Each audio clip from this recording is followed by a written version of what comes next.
प्यारे विद्यार्थियों, आप सभी को मेरा नमस्कार। मैं डॉक्टर नेमीचंद कुमावत, सहायक आचार्य हिंदी विषय, राजकीय महाविद्यालय की आपकी इस बीए प्रथम वर्ष विषय हिंदी साहित्य के द्वितीय प्रश्न पत्र की आज की इस ऑनलाइन कक्षा में मैं आप सभी का हार्दिक अभिनंदन और स्वागत करता हूं। प्यारे विद्यार्थियों, आज की इस ऑनलाइन कक्षा में मैं आपके समक्ष लेकर के आया हूं आधुनिक काल की दूसरी काव्य धारा द्विवेदी युग की प्रमुख काव्यगत प्रवृत्तियों को। इन पर आज हम विस्तार से अध्ययन करेंगे। भारतेंदु युग और द्विवेदी युग में मुख्यतः क्या अंतर है, उन प्रवृत्तियों में प्रवृत्तिगत क्या अंतर हैं, उसको हाल ही की पिछले ऑनलाइन कक्षा में हमने विस्तार से इस पर चर्चा की है। एक बार पुनः मैं आपको बता देता हूँ कि द्विवेदी युग भारतेंदु युग से 3-4 बातों में विशेष रूप से भिन्न हैं। द्विवेदी युग उपदेशात्मक प्रवृत्तियाँ इसमें ज़्यादा है, इतिवर्तात्मक प्रवृत्ति हैं। इतिहास के प्रसंगों को लेकर के इन्होंने काव्य रचनाएं प्रस्तुत की हैं द्विवेदी युगीन कवियों ने।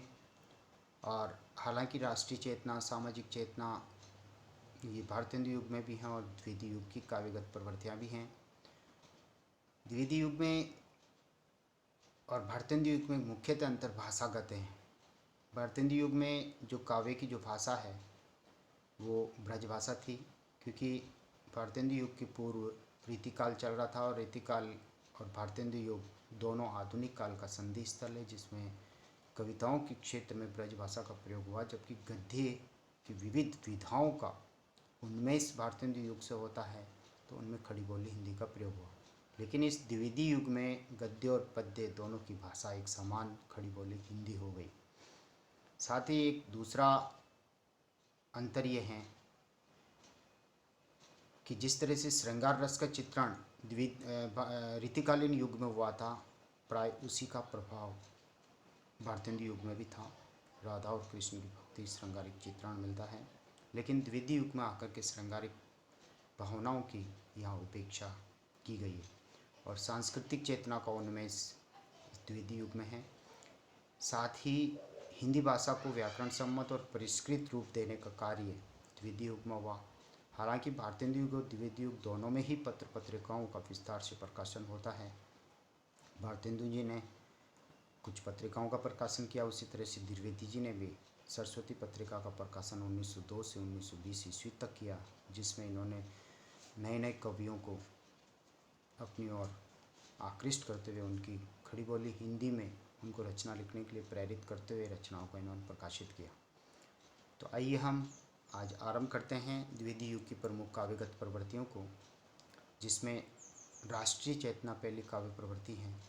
उस समय अंग्रेजों के खिलाफ भारतीय आंदोलन कर रहे थे और भारतीयों को अतीत का गौरवगान कराते हुए वर्तमान की इन परिस्थितियों से संघर्ष करने के लिए उनमें राष्ट्रीयता का बिगुल बजाया गया, उनमें जोश और बलिदान की भावना पैदा की गई थी। जैसे उदाहरण के रूप में हम लेते हैं कि मुझे तोड़ लेना वनमाली, माखनलाल चतुर्वेदी जी की चर्चित कविताएं। एक पुष्प की अभिलाषा, फूल क्या चाहता है, उसी तरह से मनुष्य को प्रेरित किया गया है कि तुम बलिदान हो जाओ इस मातृभूमि की रक्षा के लिए।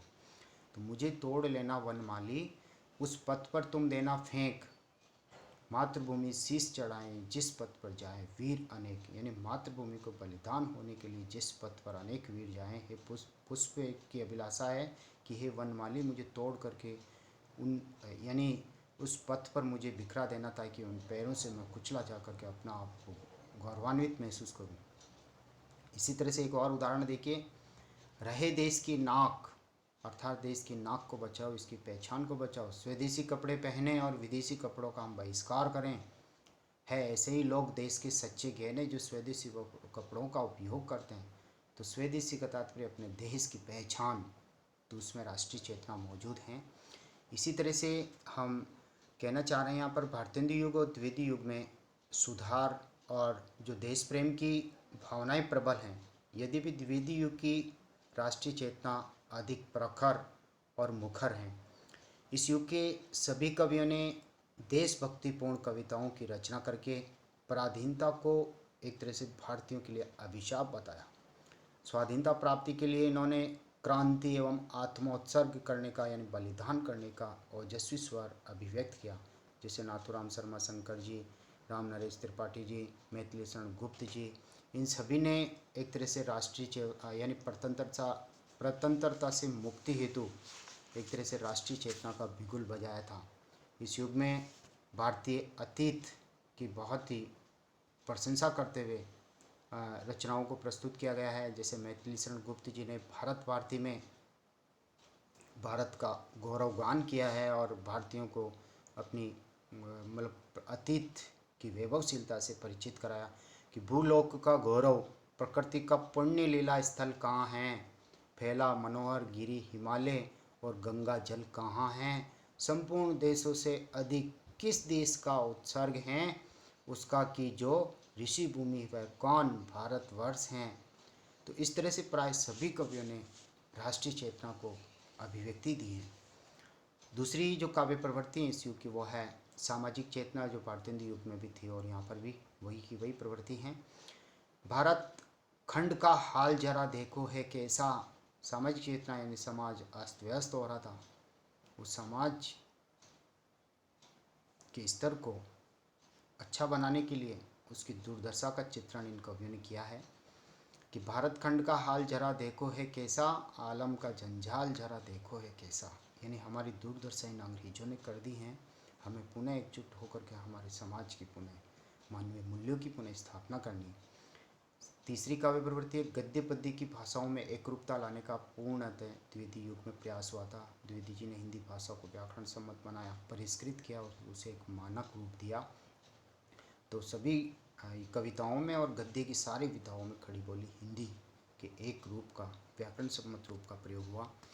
सांस्कृतिक चेतना की अभिव्यक्ति इस युग में हुई क्योंकि इतिवर्तात्मक काव्य हैं ये, और इतिहास के प्रसंगों को लेकर के जहाँ मूल्यों की स्थापना हुई थी, उन आज वर्तमान में जिन मूल्यों का पतन हो रहा था, तो उन्हें पुनः स्थापित करने हेतु सांस्कृतिक चेतना का बिल्कुल इन कवियों ने बजाया था।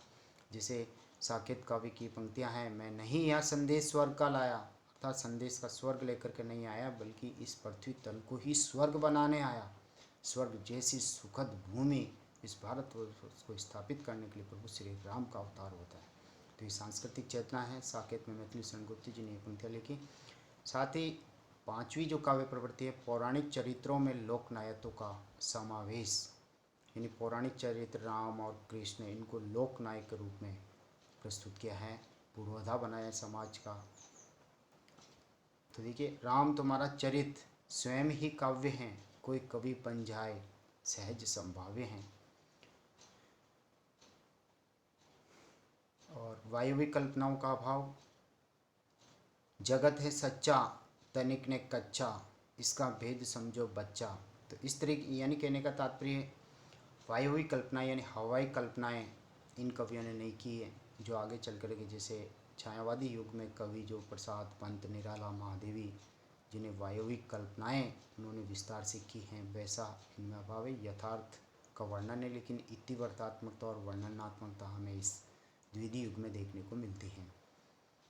साथ ही इतिवर्तात्मकता की प्रवृत्ति जिसके ऊपर अभी मैंने विस्तार से चर्चा की है, जैसे इतिहास के प्रसंग, जैसे कई जैसे प्रसंगों को उठाना, राम और कृष्ण के लोक मंगल और लोक रंजक कार्यों को लेना, भारत के अतीत का गुणगान करना, गौरवगान करना, इतिहास के बहुत उज्जवल पक्षों को लेकर के भारतीयों को जागृत करना।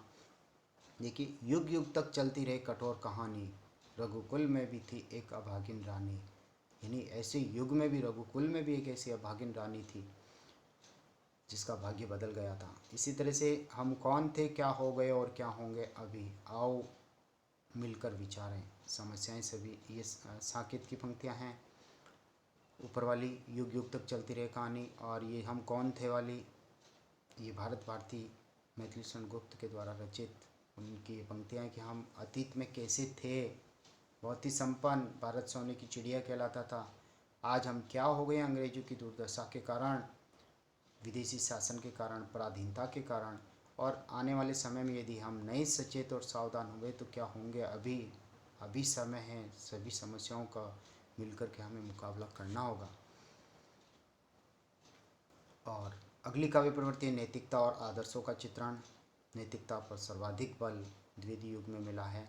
केवल मनोरंजन ने कवि का कर्म होना चाहिए, यानी केवल मनोरंजन करने के लिए कवि कविताएं नहीं लिखता है, बल्कि उसमें कुछ उचित उपदेश का भी मर्म होना चाहिए, यानी उपदेशात्मक काव्य द्वितीय युग का कहलाता है।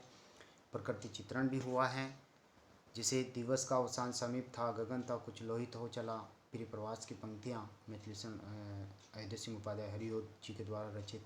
इसी तरह से श्रीधर पाठक जी की ये पंक्तियाँ, प्रकृति यहाँ एकांत बैठी निज रूप संवारती, पल पल पलटती भेष क्षणिक छिन छिन धारती, इन क्षण क्षण में अपना नया रूप धारण करती है। प्रकृति का मानवीकरण यहाँ प्रस्तुत है। इसी तरह से 10वीं काव्य प्रवृत्ति है हास्य व्यंग्य की प्रधानता। हमसे सुनो सच की कहानी जिससे झूठ की मरे नानी। इस तरह से हास्य और व्यंग्य करते हुए इन्होंने यथार्थ समाज के चित्र प्रस्तुत किए हैं, सामाजिक और राजनीतिक चेतना को वाणी दी है। 11वीं काव्यगत प्रवृत्ति है सामान्य मानवीय भावना। जग की सेवा करना ही बस है सब सेवा का सार, सब सारों का सार, अर्थात संसार की सेवा करो, प्रत्येक मनुष्य जल कल्याण के कार्य से जुड़े, एक दूसरे का मंगल करें। तो ये सामान्य मानवीय भावना, क्योंकि उपदेशात्मक काव्य प्रवृत्ति यहाँ रही है, सभी के सहयोग करते हुए एक दूसरे का कल्याण करें। विश्व प्रेम के बंधनों में मुझको मिला मुक्ति का द्वार, अर्थात सभी से हम प्रेम करें। वसुधैव कुटुंबकम की भावना का जो फैलाव है, परिकल्पना का जो प्रसार हुआ, वो द्वितीय युग में देखने को मिलता है। इसी तरह से 12वीं काव्य प्रवृत्ति है स्वदेशी भावना। स्वदेशी का प्रचार प्रसार इस युग में किया गया, मानवीय मूल्यों की स्थापना हुई थी। हास्य व्यंग्य पर बल देते हुए यथार्थ चित्रण, प्रकृति चित्रण भी हुआ, उपदेशात्मक प्रवृत्तियाँ मौजूद हैं, तीव्रतात्मकता है, वायवी कल्पनाओं का अभाव, पौराणिक चरित्रों में लोकनायत्व का चित्रण। तो देखिए यहाँ पर एक तरह से स्वदेशी भावना में, यानी विदेशी वस्तुओं का बहिष्कार करते हुए स्वदेशी भावनाओं को अपनाने, स्वदेशी वस्त्रों को अपनाने पर बल दिया गया। कविताओं में इस तरह की भावनाएं वर्णित की गई। देखिए विदेशी वस्त्र को स्वीकार कीजिए, स्वदेशी वस्त्र को स्वीकार कीजिए, विनय इतना हमारा मान लीजिए। सभी से अनुनय विनय की गई कि स्वदेशी वस्त्रों को जीवन में उपयोग में लें, जिससे हमारी अर्थव्यवस्था और पनपे। शपथ करके विदेशी वस्त्र त्यागो, ने जाओ पास उससे दूर भागो, यानी विदेशी वस्त्रों के आकर्षण से हम हीन हो जाएं, उनसे दूर रहें, और हमारे यहाँ के देसी उद्योग धंधों को पनपाने के लिए इन्हीं स्वदेशी वस्त्रों का उपयोग हमें करना चाहिए। 13वीं काव्य प्रवृत्ति है उपदेशात्मकता।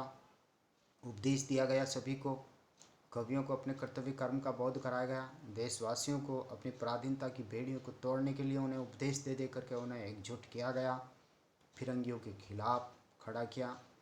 तो देखिए कवियों उठो अब तो उठो, कवि कर्म की रक्षा करो, सब नीच भावों का हरण कर उच्च भावों को बरो। अर्थात तुम्हें कर्तव्य कर्म करना है और देश के प्रति बलिदान करने के लिए इन भारतीयों में जोश जगाना है। फिर इसी तरह से नारी की गरिमा और महत्ता को इस युग में स्थापित किया गया। अबला जीवन हाय तुम्हारी यही कहानी, आंचल में है दूध और आँखों में पानी, यशोधरा खंड काव्य की पंक्तियाँ और मैथिलीशरण गुप्त जी के द्वारा ये रचित। उन्होंने नारी जो काव्य में जो उपेक्षित नारी पात्र थे उन सभी पर उन्होंने लेखनी चलाई और नारी के चरित्र को बहुत ही गरिमामय और स्थापित करते हुए उन्होंने महत्ता स्थापित की हैं। सखी वे मुझसे कहकर जाते, कहे क्या वे मुझसे अपने पद की बाधा ही पाते। यशोधरा खंड काव्य की ये भी पंक्तियाँ। तो जितने भी साहित्य में उपेक्षित नारी पात्र थे जिनका साहित्य में वर्णन प्राय नहीं हुआ, उनको आधुनिक युग में आकर के मैथिलीशरण गुप्त ने उनके ऊपर लेखनी चलाई। इसलिए नारी को गरिमामय रूप में चित्रित इस युग में करने में, इस युग में गरिमामय रूप में नारी का चित्रण हुआ है। और काव्य रूपों की विविधता यहाँ देखने को मिलती है। मुक्त काव्य रूप भी हैं, प्रबंध काव्य, खंड काव्य और चंपू काव्य भी द्वितीय युग में रचे गए हैं। छंदों की विविधता हमें देखने को मिलती हैं, नवीन संस्कृत छंदों का यहाँ उपयोग हुआ है। तो ये 16 काव्य प्रवृत्तियाँ इस द्वितीय युग के उभर कर आती हैं। और कुछ जैसे यहाँ हैं आनंद अरुणोदय, प्रेमघन सर्वस्व प्रेमघन जी की रचनाएँ, देश दशा, बारह मासा, राधा कृष्ण दास जी की ये भारतेंदु युगीन जो बद्रीनारायण चौधरी प्रेमघन और राधा कृष्ण दास जी ये भारतेंदु युग के कवि हैं, उनकी रचनाएँ हैं। इसी तरह से कुछ एक उदाहरण यहाँ देख सकते हैं कि संसार भर में ये देश ही सिरमौर था, भारत का गुणगान, सौंदर्य में सुख में ऐसा न कोई और था। यानी सियाराम शरण गुप्त जी की ये पंक्तियाँ हैं। निष्पक्ष होकर मानते हैं ये बात साक्षर सभी, सर्वोच्च उन्नति के शिखर पर स्थिर रहा था ये कवि, और आज भारत की क्या दुर्दशा हो गई है। ये सियाराम शरण गुप्त जी और मैथिली शरण गुप्त जी ने भारत भारती में भारत की दुर्दशा और अतीत गौरवगान का चित्रण बड़े ही रोचक ढंग से किया है। तो प्यारे विद्यार्थियों, आज की इस ऑनलाइन कक्षा को हम यहीं समाप्त करते हैं। आज हमने द्वितीय युग की प्रमुख जो काव्यगत प्रवृत्तियाँ हैं उनको सोदाहरण विस्तार सहित हमने उसके ऊपर प्रकाश डाला है। आशा करता हूँ आप सभी को ये समझ में आ गई होगी। आप सभी से आग्रह है कि कॉलेज की इस यूट्यूब चैनल जिस पर ये वीडियोज अपलोड किए जा रहे हैं, इस चैनल को आप सब्सक्राइब जरूर करें और वीडियोज को आप लाइक करें। अगली जो ऑनलाइन कक्षा, अब आधुनिक युग की दो काव्य प्रवृत्तियों को, दो काव्य धाराओं का हम अध्ययन कर चुके हैं। तो भारतेंदु युगीन कवि और प्रवृत्तियाँ, द्वितीय युगीन कवि और उनकी प्रवृत्तियाँ। अब हम आगामी ऑनलाइन कक्षाओं में छायावाद, प्रगतिवाद, प्रयोगवाद और नई कविताओं पर विस्तार से चर्चा करेंगे। तो आज की इस ऑनलाइन कक्षा को हम यहीं समाप्त करते हैं। आप सभी को बहुत बहुत धन्यवाद। जय हिंद, जय भारत।